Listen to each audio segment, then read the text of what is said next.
കരിഞ്ഞ നക്ഷത്രം.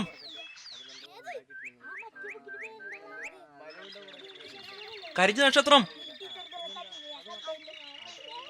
കരിഞ്ഞ നക്ഷത്രം. കരിഞ്ഞ നക്ഷത്രം. നീ കൊറേ നേരം കരിഞ്ഞ നക്ഷത്രം കരിഞ്ഞ നക്ഷത്രം വിളിക്കണം. അത് നിന്നെ വിളിച്ചതെന്ന് ആരാ പറഞ്ഞേ? ക്രിസ്മസിന് ഒരു വീട്ടില് കരിഞ്ഞ നക്ഷത്രം കണ്ടു, അത് ഞാൻ പറഞ്ഞോണ്ട് നടന്നാ. അത് കരിച്ചത് നീയല്ലേ? എന്നിട്ട് നാട്ടിലുള്ളവരൊക്കെ എന്റെ പെങ്ങൾ വിളിക്കുന്ന പേരോ കരിഞ്ഞ നക്ഷത്രം എന്ന്.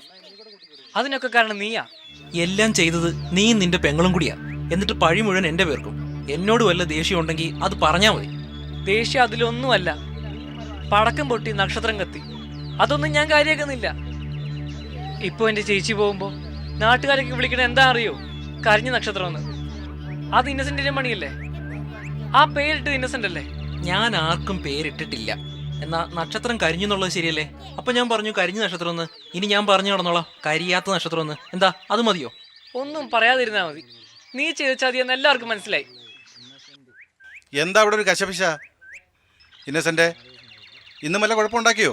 ഇല്ല സാറേ, ഞാൻ ഇതിലെ മര്യാദയ്ക്ക് വരുമായിരുന്നു. ഈ ജോസ എന്നോട് വഴക്കിന് വന്നേ. ഇവനങ്ങനെ കുഴപ്പക്കാരനൊന്നും അല്ലല്ലോ. എന്താ ജോസ ഇത്? ഇല്ല സാർ, ഞാൻ കുഴപ്പത്തിനൊന്നും പോയില്ല. എന്നെ ഈ ഇന്നസെന്റ് കളിയാക്കി. ഓടാ. ഇല്ല. പിന്നെ ഇവൻ പറയുന്നതോ? എനിക്കറിയില്ല. എന്തോന്നാടാ കളിയാക്കിയത്? എന്തു പറഞ്ഞാ കളിയാക്കിയെന്ന്? നീ എന്നെ കളിയാക്കിയ? പറയടാ. കരിഞ്ഞ നക്ഷത്രം ഒന്ന്. കരിഞ്ഞ നക്ഷത്രം? അതിലെന്ത് കളിയാക്കലിരിക്കുന്നു? അതിന്റെ പിന്നിലൊരു കഥയുണ്ട് സാറേ. ഇവനും ഇവന്റെ പെങ്ങളും കൂടി ക്രിസ്മസിന് ഒരു വലിയ നക്ഷത്രം ഉണ്ടാക്കി. അത് കരിച്ചും കളഞ്ഞു. അപ്പൊ നാട്ടുകാരെല്ലാരും കൂടി ഇവന്റെ പെങ്ങളെ കരിഞ്ഞ നക്ഷത്രം എന്നാ വിളിക്കണേ. ഈ വാക്ക് ഞാൻ എവിടെയോ കേട്ടിട്ടുണ്ടല്ലോ. കാലത്ത് കൃഷ്ണന്റെ ചായക്കടലിരിക്കുമ്പോൾ ആരോ വിളിച്ചു പറയുന്നത് കേട്ടോ, കരിഞ്ഞ നക്ഷത്രം കരിഞ്ഞ നക്ഷത്രം. ഇവന്റെ പെങ്ങൾ സോഫിയ ഇപ്പൊ എല്ലാരും വിളിക്കണ ഈ പേരിലാ. അതിന് ഞാൻ എങ്ങനെയാ കുറ്റക്കാരനാകുക മാഷേ? ആ മതി മതി, എല്ലാരും ക്ലാസ്സിൽ കയറി. ജോസേ, ഇപ്പൊ നീയല്ലേ ഇത് മാഷിന്റെ ചെവിയിൽ എത്തിച്ചത്? മാഷ് ഇത് മറ്റുള്ള മാഷുമാരോടും ടീച്ചർമാരോടും പറഞ്ഞു കൊടുത്തോളൂ. ഇതിനൊക്കെ കാരണക്കാരൻ നീ ഒറ്റ ഒരുത്തനാ. എന്റെ ചേച്ചി എത്രമാത്രം വിഷമിക്കണമെന്ന് എനിക്കറിയോ. ഇപ്പൊ റോഡിലൂടെ പോകുമ്പോ എല്ലാവരും വിളിക്കുന്ന കരിഞ്ഞ നക്ഷത്രം എന്നാ. അത് നാം മറക്കണ്ട.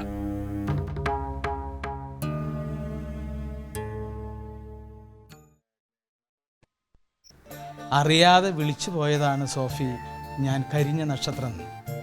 അത് കുട്ടിക്ക് വിഷമമുണ്ടാവുമെന്നോ അല്ലെങ്കിൽ അതൊരു കളിപ്പേരായിട്ട് മാറുമെന്നോ സത്യത്തിൽ ഞാൻ വിചാരിച്ചില്ല. മനസ്സിനകത്ത് അങ്ങനൊരു പേര് ഞാൻ ഇട്ടതുമല്ല.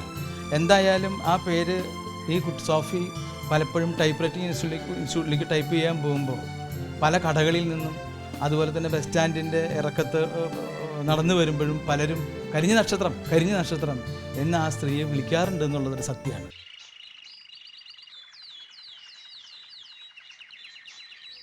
ആ പോണത് നമ്മുടെ കരിഞ്ഞ നക്ഷത്രം അല്ലേ? കരിഞ്ഞ നക്ഷത്രം? ആ, കരിഞ്ഞ നക്ഷത്രം. ഇപ്പൊ ഞാനൊരു തമാശ കാണിച്ചു തരാം. ഏയ്, കരിഞ്ഞ നക്ഷത്രം. വെറുതെ കുഴപ്പത്തിനൊന്നും പോണ്ട. നീ കരിഞ്ഞ നക്ഷത്രം എന്ന് വിളിച്ചപ്പോ ആ കൊച്ചിന്റെ മുഖം ശ്രദ്ധിച്ചോ? പെമ്പിള്ളേര് ഇത്തിരി ചൂടാവണത് കാണാൻ ഒരു രസാടാ. നീ ഇത് വിളിക്കുമ്പോ ആ കൊച്ചെന്തിനാ ചൂടാവണത്? നമ്മുടെ ഇന്നസെന്റ് ഇല്ലേ, അവനിട്ട പേരത്. ഇപ്പൊ ഇത് കേട്ട സോഫി ചൂടാവും. എന്താ അങ്ങനെ വിളിക്കാൻ? കഥയൊക്കെ പിന്നെ പറയാം. ഞാനും ഒന്ന് വിളിച്ചു നോക്കിയാലോ? കുഴപ്പാവോ? ഓ, എന്തു കുഴപ്പമാവൻ? നീ ധൈര്യമായിട്ട് വിളിച്ചോ. കരിഞ്ഞ നക്ഷത്രം.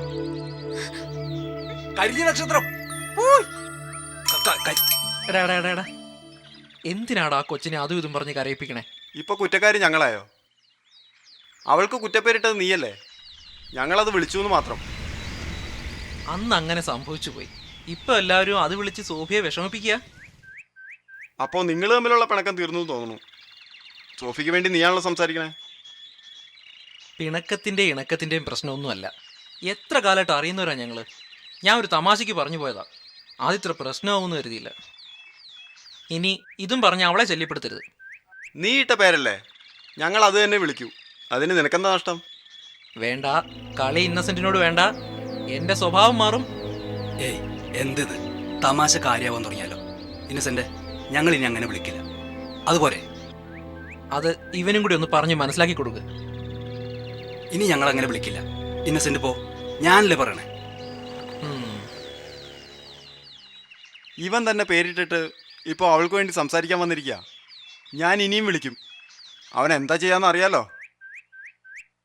നമ്മളൊക്കെ നാളെയും കാണേണ്ടവരാ. ആവശ്യമില്ലാതെ തല്ലുണ്ടാക്കണ്ട. നീ വാ. ഒരിക്കൽ ഞാനൊരു തുണിക്കടയിൽ ഇരുന്നപ്പോൾ ആ കടയുടെ ഉടമസ്ഥനും സോഫി പോകുമ്പോൾ പെട്ടെന്ന് വിളിച്ചു പറഞ്ഞു, കരിഞ്ഞ നക്ഷത്രം. സോഫി അയാളെ ഒന്ന് നോക്കി, എന്നെ ഒന്ന് നോക്കി. സത്യത്തിൽ ഞാൻ പറഞ്ഞിട്ടല്ല സോഫി, അദ്ദേഹം നിന്നെ കരിഞ്ഞ നക്ഷത്രം എന്ന് വിളിച്ചത്. സിനിമ ഷൂട്ടിങ്ങിനായിട്ടും അതുപോലെ തന്നെ ചില പ്രോഗ്രാമുകളൊക്കെ അവതരിപ്പിക്കാനായിട്ട് ഞങ്ങൾ വിദേശ ഒരു യാത്ര ഞങ്ങൾ സിനിമയിലുള്ള എൻ്റെ സഹപ്രവർത്തകർ ഒരുമിച്ച് ഞങ്ങൾ പോകാറുണ്ട്. അങ്ങനെ ഒരിക്കൽ ഇറ്റലിയിൽ ഞാനും എൻ്റെ സഹപ്രവർത്തകരൊക്കെ ചെന്നു. പ്രോഗ്രാം അവതരിപ്പിക്കാൻ ഉള്ള ആ ദിവസം ഞങ്ങൾ താമസിക്കുന്ന ഹോട്ടലിൽ വന്ന് എൻ്റെ ഒരു സുഹൃത്ത് ഇരിഞ്ഞാലക്കുടക്കാരൻ അദ്ദേഹം വന്ന് പറഞ്ഞു, സിസ്റ്റർ ആഗ്നസ് ഇന്നസെൻറ്റിനെ കാണണം എന്ന് പറഞ്ഞു. ഞാൻ ആലോചിച്ചിട്ടൊരു പിടിയുമില്ല, ആരാണ് ഈ സിസ്റ്റർ ആഗ്നസ്? അതിൻ്റെ കാരണം നമ്മൾ എൻ്റെ ഒരു ബന്ധത്തിലുള്ള 2 സിസ്റ്റേഴ്സ് ഉണ്ട്.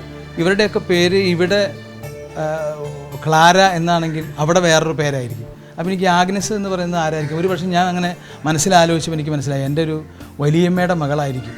ആ മകളാണ് സിസ്റ്റർ ആഗ്നസ്. എന്തായാലും അവരെ കാണാൻ വേണ്ടി ഈ ലോറക്റ്റ കോൺവെൻറ്റിലേക്ക് ഞാൻ അവിടെ ചെന്നു. നമ്മുടെ നാട്ടിൽ പോലെ തന്നെ കോൺവെൻറ്റിൽ ബെല്ലടിക്കുന്ന പോലെ ഞാൻ മണിയടിച്ചു. കുറച്ച് കഴിഞ്ഞപ്പോൾ അവിടെ ആ സിസ്റ്റർ ആഗ്നസ്, സത്യത്തിൽ ഞാൻ ഈ സോഫിയ എന്ന് പറയുന്ന സിസ്റ്ററെ ഈ കോൺവെൻറ്റിൽ കണ്ടപ്പോൾ മനസ്സിൽ വല്ലാത്ത വേദന തോന്നി. വേറൊന്നുമല്ല, കരിഞ്ഞ നക്ഷത്രം എന്നുള്ള പേര് പോകാൻ വേണ്ടിയാണോ ഇവർ ഈ തിരുവസ്ത്രങ്ങൾ അണിഞ്ഞത്? ഒരു ചോദ്യം എനിക്ക് ചോദിക്കണമെന്നുണ്ടായിരുന്നു. കരിഞ്ഞ നക്ഷത്രം എന്ന പേരിൽ നിന്നും രക്ഷ കിട്ടാനാണോ നിങ്ങൾ ഈ തിരുവസ്ത്രം അണിഞ്ഞത്? അല്ലെങ്കിൽ നാട്ടിലെവിടെയെങ്കിലും വിവാഹം കഴിച്ച് നാട്ടിൽ നിങ്ങൾ ഉണ്ടാകുമായിരുന്നില്ലേ? ഈ പേര് പോകുന്നതിന് വേണ്ടിയാണോ എന്നോർത്തപ്പോൾ എനിക്ക് വല്ലാത്ത സങ്കടം തോന്നി. എൻ്റെ സോഫിയ സിസ്റ്ററെ എന്നോട് ക്ഷമിക്കണം.